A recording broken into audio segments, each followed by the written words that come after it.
হৈছিল তেতিয়া সেইবিলাক মুকলিকৈ সঁচা হৈছিল, এইটো মই স্বীকাৰ কৰোঁ।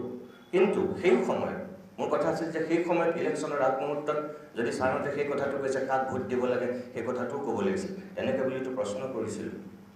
আৰু আজি সেই একেখিনি বিজেপি মানুহৰ কাৰণে আমি দেশদ্ৰোহী হৈছোঁ, আজি আমি কংগ্ৰেছী হৈ গৈছোঁ। মোৰ যিসকল কনিষ্ঠ সাংবাদিক বন্ধু আছে তেওঁলোকৰ প্ৰতি মোৰ অনুৰোধ এইটোৱেই যে কোনোবাই কি কৈছে সেইটো ডাঙৰ কথা নহয়, আমি নিজৰ বিবেকেৰে আচলতে আমি নিজক পৰিচালিত কৰিব লাগে। সঁচাটোক সঁচা বুলি আমি সদায় ক'ব লাগে, মিছাটোক মিছা বুলি ক'ব লাগে। আৰু সকলো অত্যাচাৰৰে এটা সীমা থাকিব। আজি পংকজ নাথ ডাঙৰীয়াই কৈছে, হাইদৰদাৰো কৈছে, হয় মোলৈ এখন নটিচ আহিছে, কিন্তু মই নটিচখন কেতিয়া পাইছোঁ জানে? মই যেতিয়া টক শ্ব' কৰি আছোঁ 9:15 মোলৈ হোৱাটছআপ যোগে নটিচখন মোৰ ওপৰতে থকা যিগৰাকী আৱাসী তেওঁ মোলৈ পঠিয়াই দিছে। তেওঁ ঘৰত বোলে সেই নটিচখন দিছিলগৈ সন্ধিয়া 6 বজাত। তেওঁ তেতিয়া নাছিল, তেওঁ পৰিবাৰে আৰু ঘৰৰ মানুহে নটিচখন ৰাখি থৈছিল। তেওঁ যেতিয়া নিজে ঘৰলৈ আহিছে তাৰপিছত তেওঁ নিশা সেই 9:15 মই যেতিয়া টক শ্ব' কৰি আছোঁ তেতিয়া মোলৈ প্ৰেৰণ কৰিছে।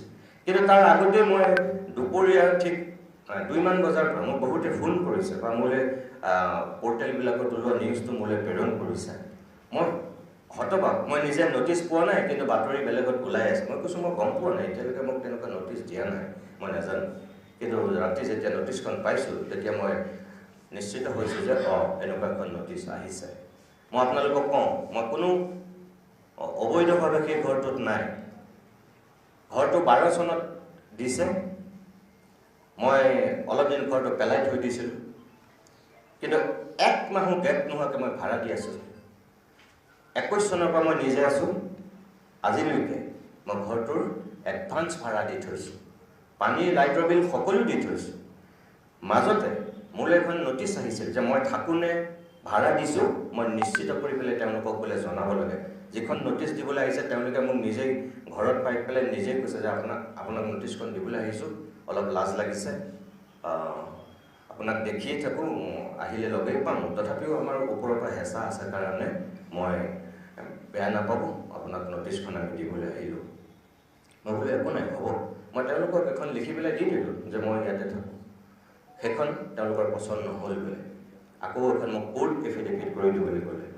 মই হাউচিঙৰ যিগৰাকী অধিবক্তা তেওঁৰ লগতেই কথা পাতিছোঁ, আৰু তেওঁৰ লগতে মই কথা পাতি কোৰ্ট এফিডেভিট এখন দি দিলোঁ।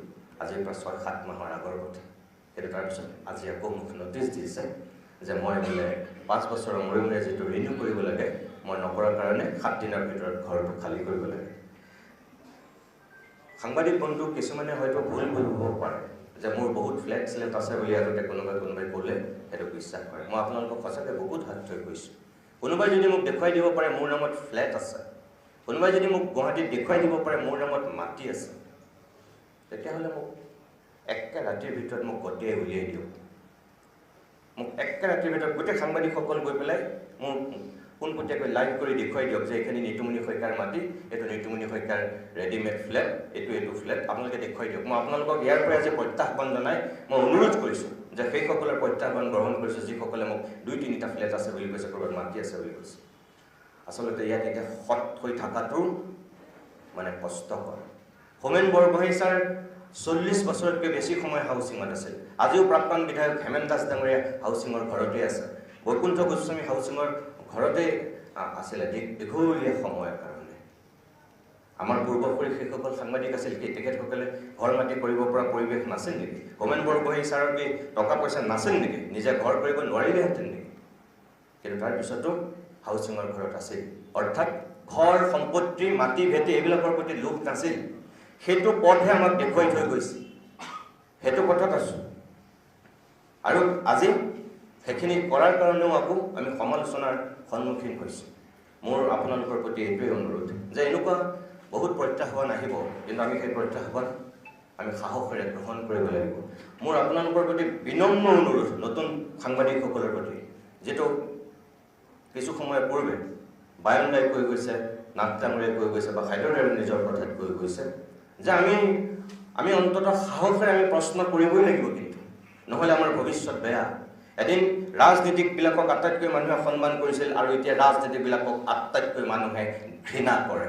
এটা দিন আহিব আমাৰ সাংবাদিকবিলাকক মানুহে যিটো শ্ৰদ্ধা আৰু ভক্তি কৰিছিল, আমি নিজৰ ভুলৰ কাৰণে কিন্তু আটাইতকৈ ৰাজনীতিকতকৈ আমাক বেয়াকৈ ঘৃণা কৰা মানুহ হ'বলৈ আমি গৈ আছোঁ, যদি আমি মানুহৰ সেই আস্থা আৰু বিশ্বাস জয় কৰি ৰাখিব নোৱাৰোঁ।